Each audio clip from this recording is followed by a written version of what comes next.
Hello students, আজকে আমরা যে টাইপের সাম নিয়ে আলোচনা করব সেটা হলো find the greatest perfect square number of 4 digits divisible by বলে কিছু নাম্বার দেওয়া আছে। এখানে 4টে 5টা বা 10টাও হতে পারে।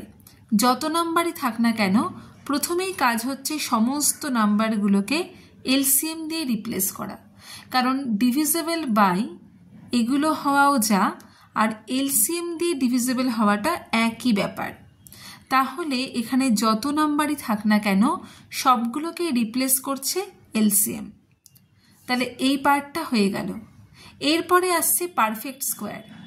দেখে নেব এলসিএম যেটা হলো সেটা পারফেক্ট স্কোয়ার হচ্ছে কিনা।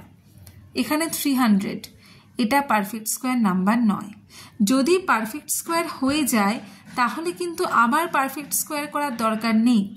এখানে হয়নি বলে 3 যেহেতু একটা ফ্যাক্টর আছে, আমরা জানি যে পারফেক্ট স্কোয়ার নাম্বারের ফ্যাক্টরদের মধ্যে সবগুলোকে পেয়ারে থাকতে হয়, তাহলে স্কোয়ার রুটের সময় আমরা একটা করে নিতে পারি। কিন্তু এখানে 2 আর 5টা পেয়ারে রয়েছে, কিন্তু 3 একটা। ওই জন্য এই ডিভিজিবল বাই এই 300কে পারফেক্ট স্কোয়ার করার জন্য আমরা যে ফ্যাক্টরটা এক্সট্রা নেই সেটা দিয়ে মাল্টিপ্লাই করলাম। এবারে 900 একটা পারফেক্ট স্কোয়ার নাম্বার হলো, যেটা কিনা ডিভিজিবল বাই এই 4টে নাম্বার।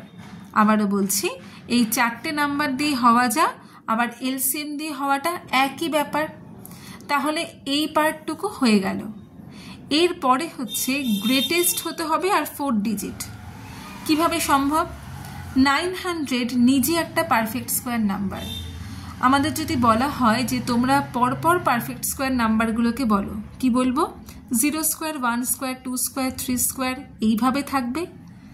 900 ইন্টু 0 স্কোয়ার করলে 0 হয়, সেটা কখনোই 4 ডিজিট হওয়াটা সম্ভব নয়। আমরা তাই শুরু করলাম 1 স্কোয়ার থেকে। 1 স্কোয়ার হলেও সে নিজেই থাকছে। এবার 2 স্কোয়ার করলে, মানে 1 স্কোয়ারের পরে 2 স্কোয়ার কেন নিচ্ছি? সাকসেসিভ ওয়েতে যাচ্ছি। কারণ যদি আমাদেরকে বলে 900-এর পরের পারফেক্ট স্কোয়ার নাম্বার যেটা কিনা 900 দিয়ে ডিভিজিবল, তাহলে অবশ্যই 2 স্কোয়ার দিয়েই করতে হবে, কারণ এইটা একটা স্কোয়ার নাম্বার, এটাও একটা স্কোয়ার নাম্বার। প্রোডাক্ট অবশ্যই স্কোয়ার নাম্বার আসবে, কারণ আমরা যদি স্কোয়ার রুট করি তাহলে সেক্ষেত্রে এরও স্কোয়ার রুট করতে পারবো, এরও। তাই আগে এরকম টাইপের সামে যখন এলসিএমটা বার করে নিচ্ছি, যদি এলসিএম পারফেক্ট স্কোয়ার নাম্বার না হয় তাহলে তাকে আগে পারফেক্ট স্কোয়ার করে নেব। আর যদি অলরেডি এলসিএম পারফেক্ট স্কোয়ার হয়েই থাকে তাহলে এই স্টেপটার দরকার নেই।